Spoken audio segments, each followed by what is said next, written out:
My father said if I didn't break up with my black boyfriend, I was dead to him.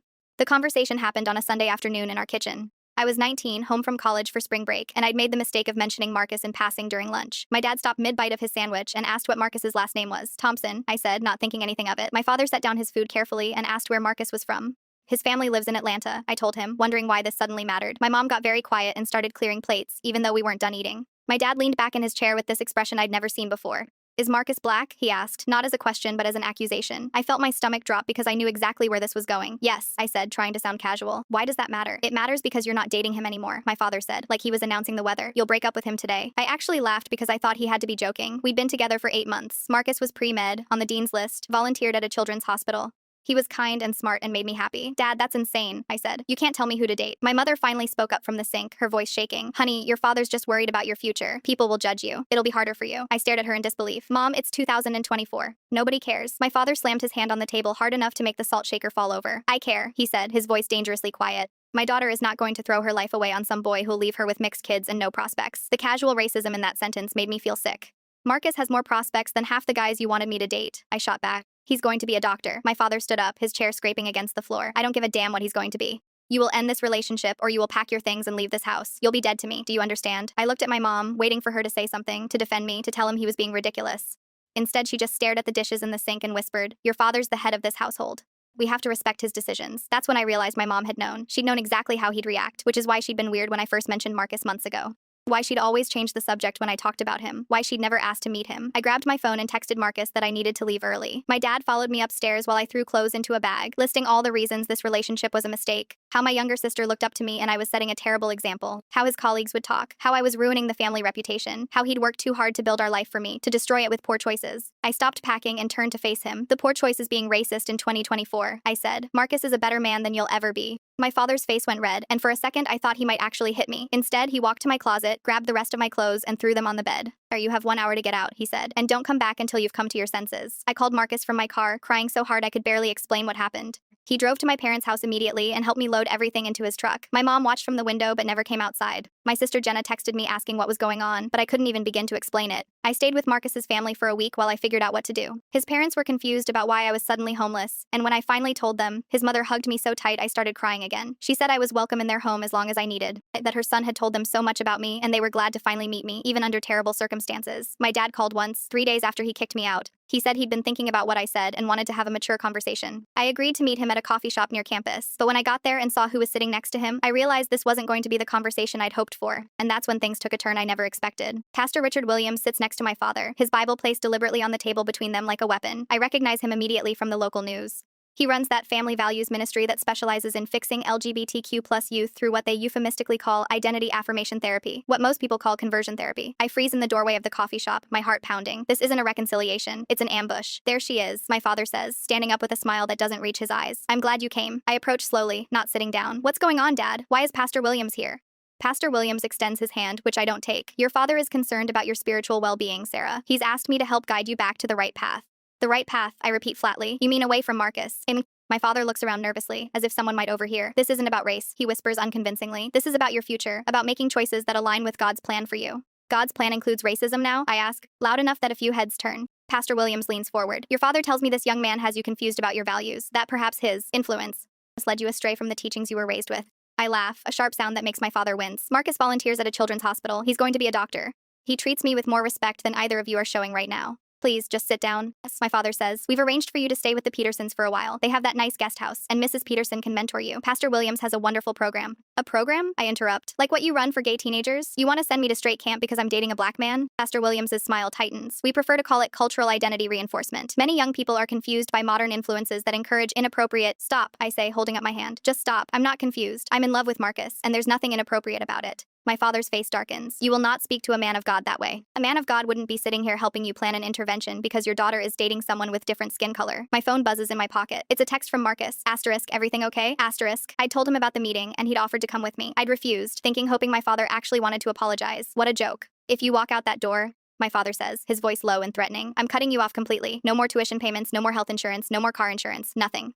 The ultimatum hangs in the air between us. I think about my bank account with its pathetic balance, about my scholarship that covers only part of my expenses, about the 3 years of college I have left. You'd really do that? Destroy my future because you can't handle who I love? I'm trying to save your future, he insists. My phone buzzes again. This time it's my mom. Asterisk. Please reconsider, sweetheart. Your father is just trying to protect you. We can work this out as a family. Asterisk. As I'm staring at her message, another text comes through from Jenna. Asterisk. What's happening? Dad's church friends are all talking about you. Mom won't stop crying. Please call me. Asterisk. I look up to see two men I recognize from my father's church entering the coffee shop. They spot us and head our way, their expressions solemn. You brought reinforcements, I say, feeling sick. You really thought you could pressure me into this. We're here to support you through this difficult time, Pastor William says, as if I'm the one with the problem. My phone buzzes one more time. It's from Marcus's mom. Asterisk. Marcus told us what's happening. We want you to know that if you need help with school expenses, we're here for you. No strings attached. You're family to us now. Asterisk. I read her message twice, tears blurring my vision. In 1 week, Marcus's family has shown me more unconditional love than my own father has in years. I have to go, I say, backing away. If you leave now, don't bother coming home, my father warns. I look at him, really look at him, and for the first time, I see him clearly. A small, frightened man clinging to outdated beliefs because he's too afraid to grow. I already have a home, I tell him, with people who love me for who I am, not despite who I love. I turn and walk out of the coffee shop, leaving my father and his pastor and their plans behind me. My hands are shaking, but my steps are steady. I've made my choice.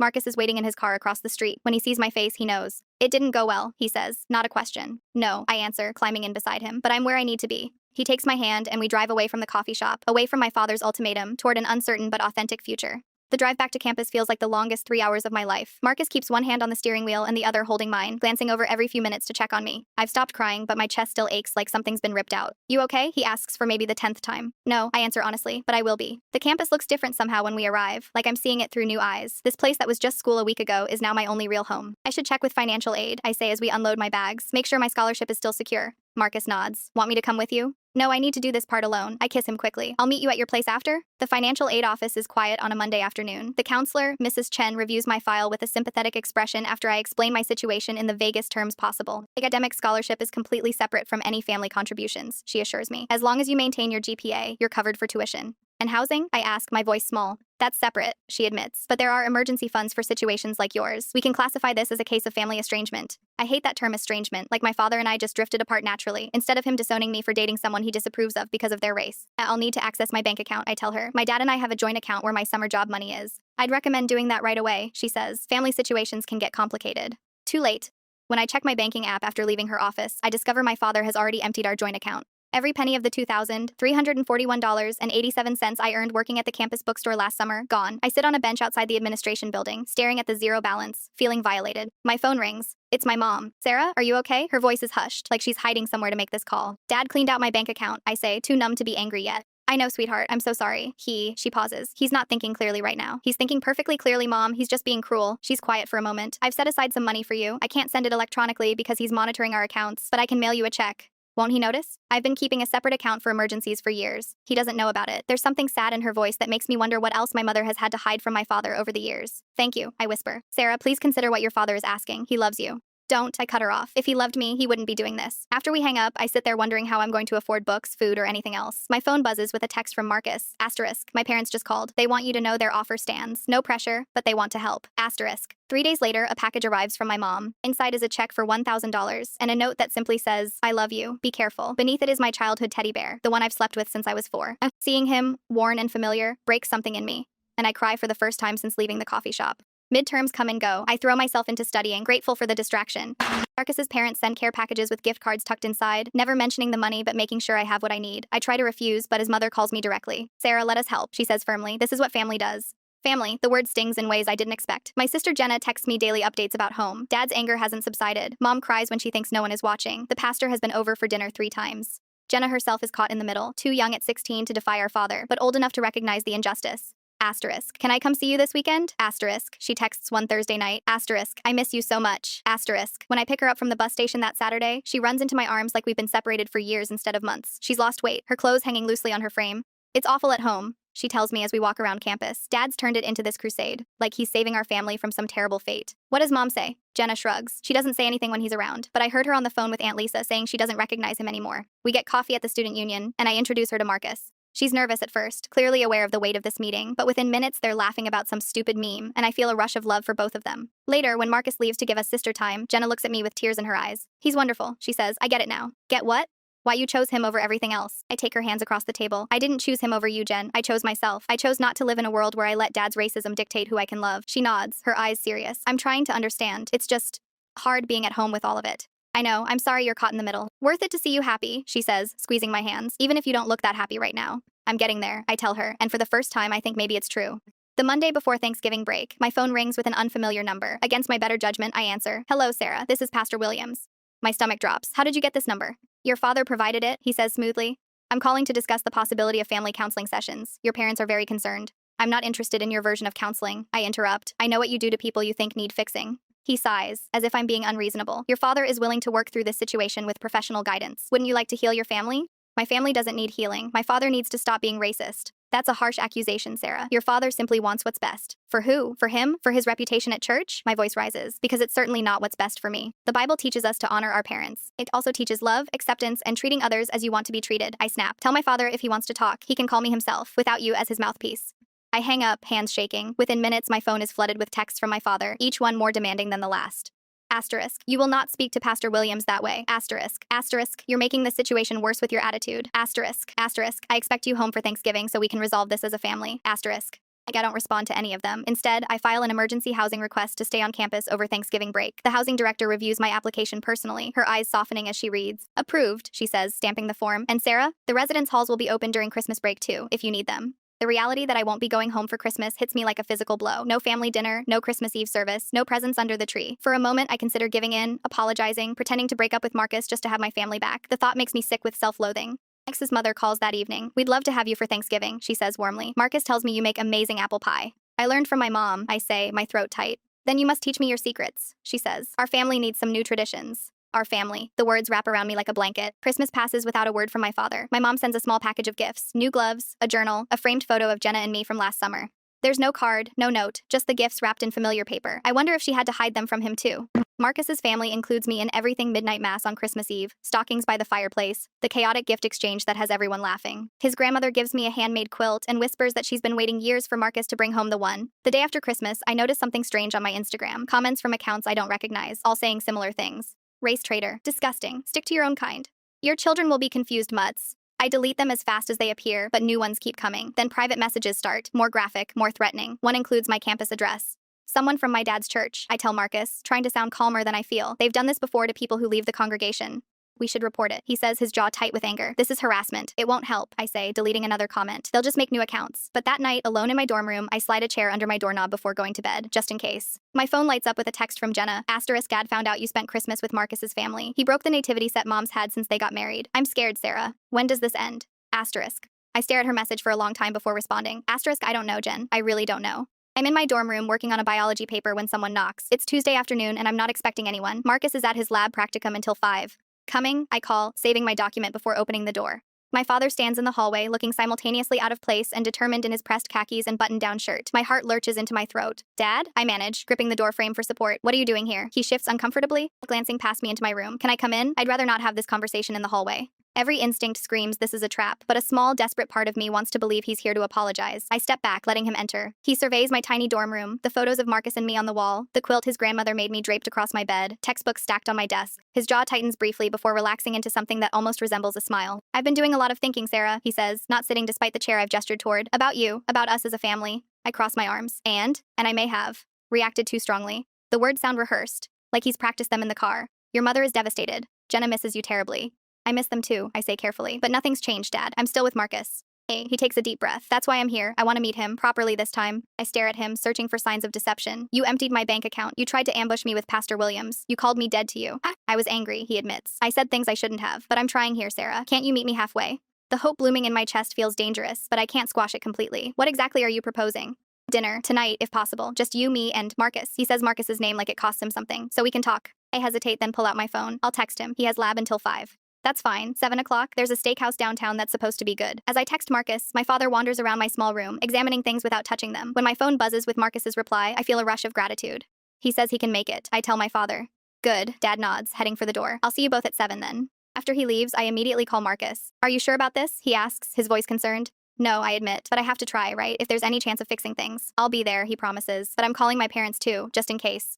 In case of what? In case this isn't what it seems, he says quietly. When Marcus picks me up, his parents are in the backseat of his car. What's going on? I ask, confused. Dr. Thompson, Marcus's father leans forward. We thought it might be helpful to have some additional support tonight. Mrs. Thompson reaches for my hand. Marcus told us about your father showing up unexpectedly. We're concerned, sweetheart. My dad just wants to meet Marcus, I say, but even to my own ears it sounds naive. And we want to meet your father, Dr. Thompson says firmly. Make sure everyone stays civil.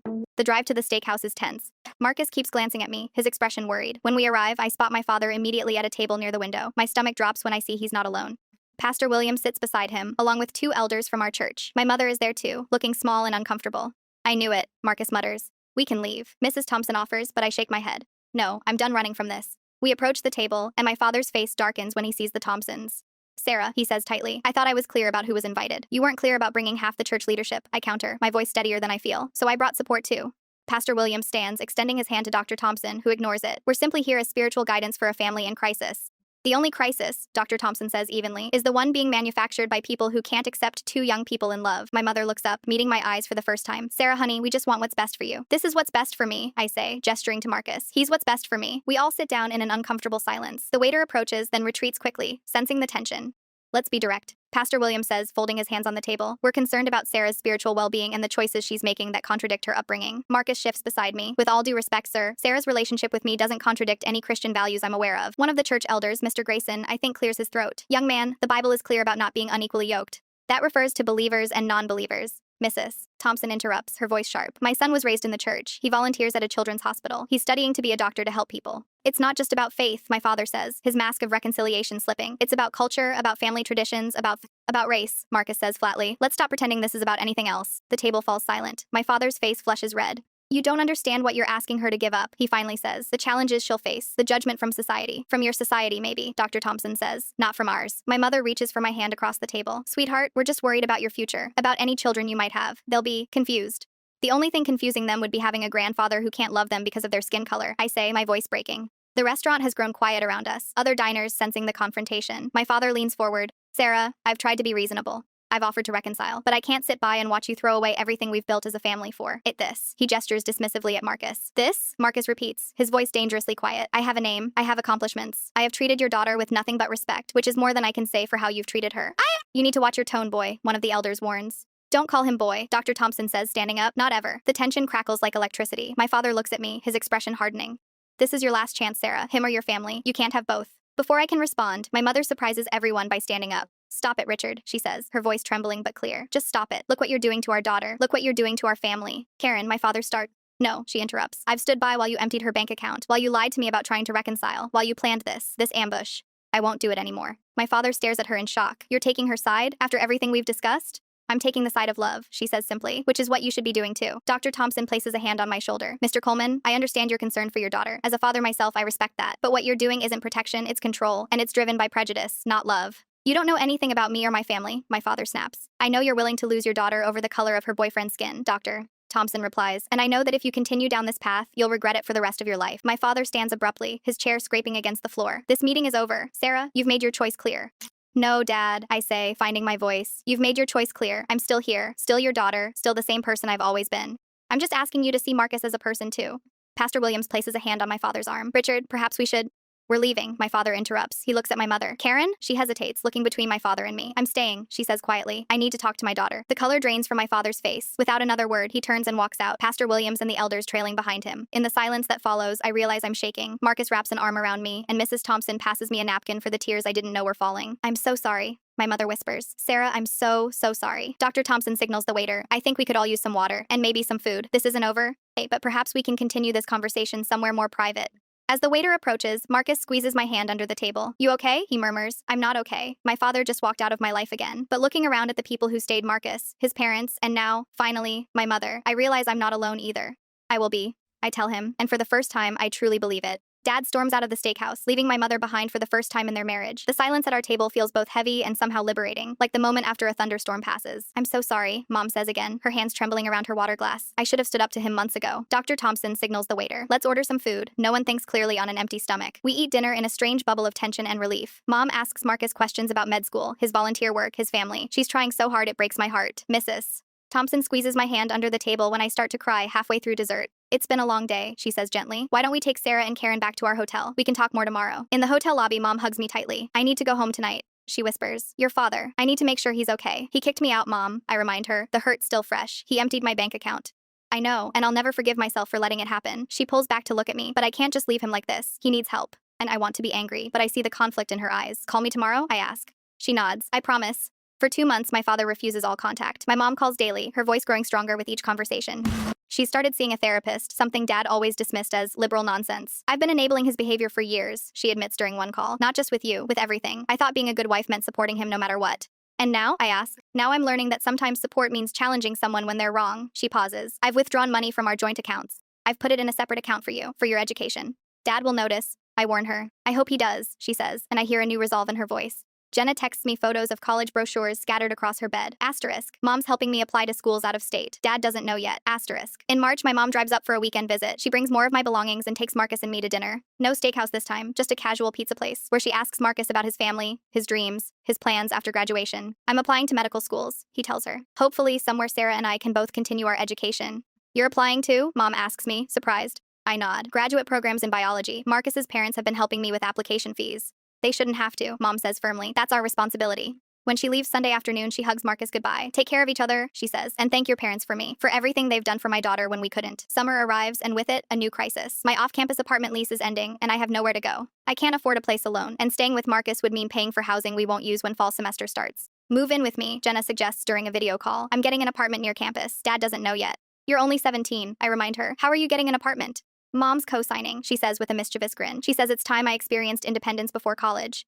2 weeks later, I'm helping Jenna unpack in our new 2-bedroom apartment. Mom brings boxes from home when Dad's at work, sneaking pieces of our childhood out one carload at a time. He knows, she tells us one evening as we're assembling IKEA furniture, about the apartment, about me helping you financially. What did he say? I ask, tightening a screw on Jenna's bed frame. He didn't say anything, she admits, but he's started sleeping in the guest room. He asks. Jenna and I exchange worried glances. Are you okay, Mom? Jenna asks. Mom looks up from the instruction manual, her eyes clear. For the first time in a long time, yes, I am.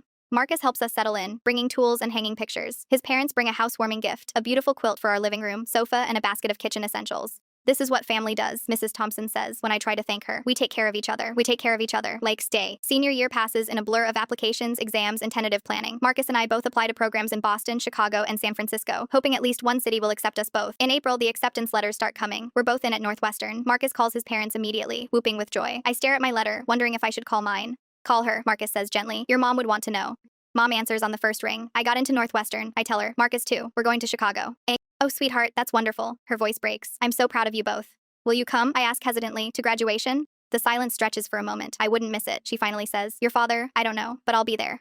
Graduation day dawns bright and clear. Marcus and I meet early to take photos before the ceremony. His entire family is there, parents, grandparents, cousins, all beaming with pride. I scan the crowd nervously, spotting my mom and Jenna in the third row. The seat beside them is empty, and I try not to let the disappointment show on my face. The ceremony begins. Names are called. Marcus crosses the stage to thunderous applause from his family. When my name echoes through the speakers, I hear Jenna's distinctive whistle and Mom's clear, "That's my daughter." As I descend the steps, diploma in hand, I glance toward their seats again and freeze. My father is standing beside them, clapping stiffly but definitely clapping. Our eyes meet across the distance, and he gives a small, awkward nod. Later, at the reception, he approaches where Marcus and I stand with both our families. Everyone goes quiet. Congratulations, he says formally, extending his hand to me. Your mother tells me you're going to Northwestern. Yes, I say, taking his hand cautiously, for graduate studies in biology. He nods, then turns to Marcus. And you'll be attending medical school there. Yes, sir, Marcus answers, his voice steady. Dad stares at our joined hands for a long moment. Your mother has made it clear that I've been wrong about many things. The words seem physically painful for him to say. I've been attending some sessions at a different church. Sessions? I repeat, confused. Diversity training, he clarifies, his face flushing slightly. And counseling. It's been educational. It's not an apology, not really, but it's something, a crack in the wall he built. Would you like to meet Marcus's parents? I ask cautiously. He hesitates, then nods. I would. The introduction is stiff and formal. Dr. Thompson is polite but reserved. Mrs. Thompson watches my father with careful eyes, but they shake hands, exchange pleasantries about the ceremony, comment on the weather. It's not forgiveness, it's not reconciliation, but it's a beginning. A year later, my father appears at our apartment in Chicago unannounced. Marcus is at the hospital for his rotation, and I'm alone grading undergraduate papers when the doorbell rings. Dad, I say, shocked to see him standing there. What are you doing here? Anyone. Your mother said you'd be home today, he says awkwardly. May I come in? I step back, letting him enter our small but comfortable apartment. He looks around, taking in the photos on the walls, Marcus and me at the lake, with his family at Christmas, with Mom and Jenna at their new house. You've done well for yourself, he says, sitting stiffly on our sofa. Thanks, I reply, unsure what else to say. Would you like some coffee? He nods, and I busy myself in the kitchen, giving us both a moment to collect ourselves. I've been continuing those sessions, he says when I return with 2 mugs, learning things I should have known years ago. I sit across from him, waiting. I was wrong, he finally says, the words coming out in a rush. About everything. About Marcus. About you. About what makes a family. He stares into his coffee. I was raised to believe certain things were just the way things should be, and I never questioned it. Until now? I ask. Until I lost you, he corrects. Until your mother made me see what I was throwing away. It's the closest thing to an apology I've ever heard from him. I take a sip of coffee, considering my response. I'm not asking for forgiveness, he continues. I know I don't deserve it, but I would like a chance to try to be better. To my teen 80. With boundaries, I say firmly. Clear ones. He nods. Your mother explained those to me. I'm trying to understand. When Marcus comes home hours later, he finds my father and me still talking. Not about the past. We're not ready for that yet, but about my research, about his new job at a smaller company, about neutral topics that don't tear open old wounds. Marcus hesitates in the doorway, but I reach out my hand to him. Dad was just telling me about his new church, I explain, the one with the diversity committee. It's different, Dad says, standing to shake Marcus's hand. Not what I'm used to, but good different, I think. That Thanksgiving, Marcus's parents invite my entire family to dinner. Mom accepts immediately. Dad takes longer to respond, but eventually agrees. The meal is awkward at first. Dr. Thompson and my father discuss sports with careful politeness. Mrs. Thompson and my mother exchange recipes and stories about their children.